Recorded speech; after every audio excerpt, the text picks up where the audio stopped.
ሰላም ውዴ ቻናላችን ቤተሰቦች እንኳን ወደ ኢትዮጵያ ዩቲዩብ ቻናል በሰላም መጣችሁ እኔ ሳከደረኛ የኢትዮጵያ ፋውንደር ሲሆን በዛሬው ቪዲዮ የኤሌክትሪክ መኪኖች ዋጋ መጨመራቸው ይታወቃል ስለዚህ ዋጋቸው ስንት ገባ የሚሉትን ነገሮች አንድ ባንድ ስለ መኪኖቹ እየተጠቀስን ምናወራ ይሆናል ተከታተሉን ይህን ቪዲዮ አይታችሁ ስትጨርሱ አሁን ከረንትሊ ስላለው የኢትዮጵያ የማርኬት ዋጋ ጥሩ ግንዛቤ እንደሚኖራችሁ አንጠራጠርም ለቻናሉ አዲስ ከሆናችሁ ሰብስክራይብ ማድረግ አትርሱ ተከታተሉን ይመቻችሁ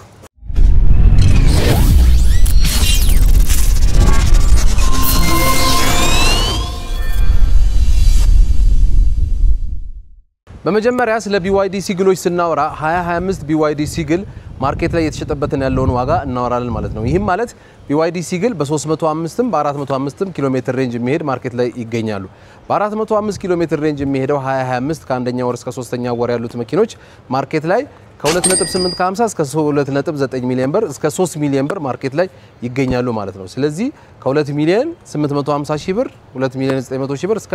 3 ሚሊዮን ብር ድረስ 405 ኪሎ ሜትር የሚሄዱት ሲግሎች ወይም በፉል ኦፕሽን ደረጃ ተብለው የሚባሉት ሲግሎች የተሸጡ ይገኛሉ ማለት ነው ስለዚህ ማርኬት ላይ BYD ልንገዛ ሲግል ልንገዛ ከወጣን ሲግል ከሆነ 2.9 2.950 ከ2.850 እስከ 3 ሚሊዮን ብር ድረስ ማርኬት ላይ አሉ በመቀጠል ስለ BYD E2 እናወራለን BYD E2 ደግሞ በሁለት አይነት ትሪም ሌቭሎች አሉ ኮምፎርት እና ሌክዠሪ በሚባል ሁለቱም 405 ኪሎ ሜትር ሬንጅ የሚሄዱ ሲሆኑ 405 ኪሎ ሜትር ሬንጅ የሚሄድ ሆኖ ሌክዠሪው ትሪም ወይም ደግሞ አሉሚኒየም ቸርክ ያለውና ሌዘር ሲት ያለው መኪና አሁን ላይ ማርኬት ላይ ከ3 ሚሊዮን 550 ከ3 ሚሊዮን 580 ሺህ እስከ 3 ሚሊዮን 450 እስከ 3.5 ድረስ እየተሸጠ ይገኛል ማለት ነው ስለዚህ ማርኬት ላይ ዛሬ ላይ ዋጋቸው ከ3 ሚሊዮን 400 ሺህ ብር እስከ 3 ሚሊዮን 500 ሺህ ብር ማርኬት ላይ አለ ማለት ነው የBYD E2 ምናወራቸው መኪኖች ሌክዠሪውንና 405 ነው BYD E2 በመቀጠል ደግሞ BYD One Upን ስናይ BYD One Up 2-3 አይነት ማርኬት ላይ ትሪም ሌቭሎች ያሏቸው መኪኖች አሉ ይህም በመጀመሪያ ደረጃ በ70 ኪሎዋት ኤሌክትሪክ የሆነ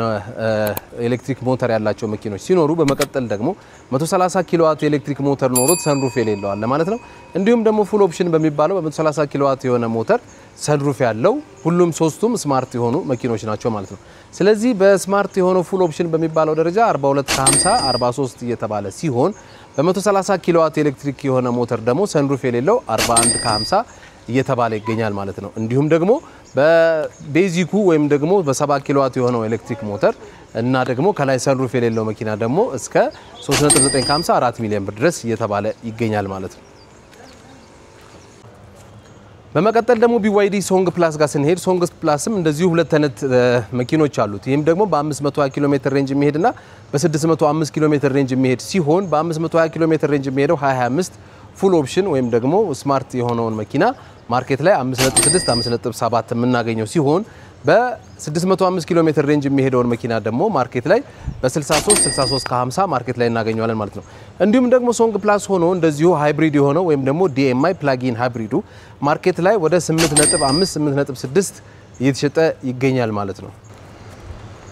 እንዲሁም ደግሞ BYD ታንግኤል ማለት የBYD ሌክዠሪ መኪና ማለት ነው ታንግኤል እሱ ደግሞ ማርኬት ላይ በፉል ኦፕሽኑ ማለትም ፍሪጅ ያለውና ሄድ አፕ ዲስፕሌይ ያለው ማርኬት ላይ ከ9 ሚሊዮን 100 ሺህ እስከ 9 ሚሊዮን 300 ሺህ እየተሸጠ ይገኛል ማለት ነው ስለዚህ ይሄ ነገርናችሁ የኢቪ ዋጋ ነው ያሁኑ የሃይብሪድ ሳይሆን የኢቪ ዋጋ ነው ማለት ነው ስለዚህ ስለ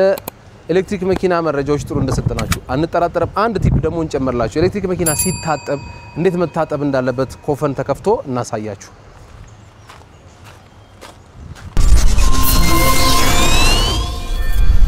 የኤሌክትሪክ መኪና ሲታጠብ በምንም አይነት ኮፈኑ ተከፍቶ በሃይ ፕሬሸር ዋተር አይመታም በምንም አይነት እንዳትሳሳቱ እንደነስተት እንዳታረጉ ተከፍቶ በሃይ ፕሬሸር ዋተር ተመታ ማለት እዚህ ጋር ያሉት ኮንትሮለሮች እዚህ ጋር ያሉት ኤሌክትሪክ ኮምፖነንቶችን ኢሚዲየትሊ አላስፈላጊ የሆነ ችግር ውስጥ ነው የምንከታቸው ማለት ነው ስለዚህ ሲታጠቡ በፕሬሸር ዋሸር ውጪ ይታጠብ እንጂ ውስጡ ላይ አይታጠቡም ውስጡ ላይ መታጠብ ያለበት በነፋስ እንደዚህ በነፋስ አቧራውን ካስኬደን በኋላ ረጠብ ባለ ፎጣ ካደረቀንና ካጸዳዳ ነው በኋላ በፎጣ ማድረቅ ነው ወይም በብሩሽ ነካነካ አርጎ በነፋስ እንደዚህ ማድረቅ ነው እንጂ በሃይ ፕሬሸር የሆነ ዋተር አይታጠብም ኤሌክትሪክ መኪና ኮፈኑ ተከፍቶ እንዳትሳሳቱ በሃይ ፕሬሸር የሆነ ዋተር እንዳታጡ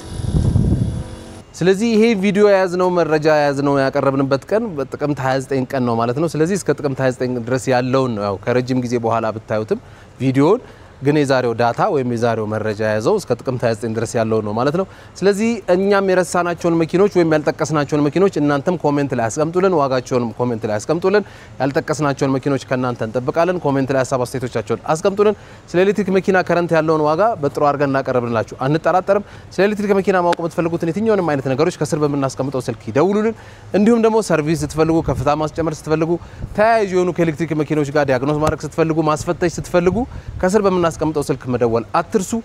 ስለሰጣችሁን ጊዜ ከልብ እናመሰግናለን ለቻናሉ አዲስ ከሆናችሁ ሰብስክራይብ ማድረግ አትርሱ እንዲሁም ደግሞ ሼር ማድረግ አይረሳ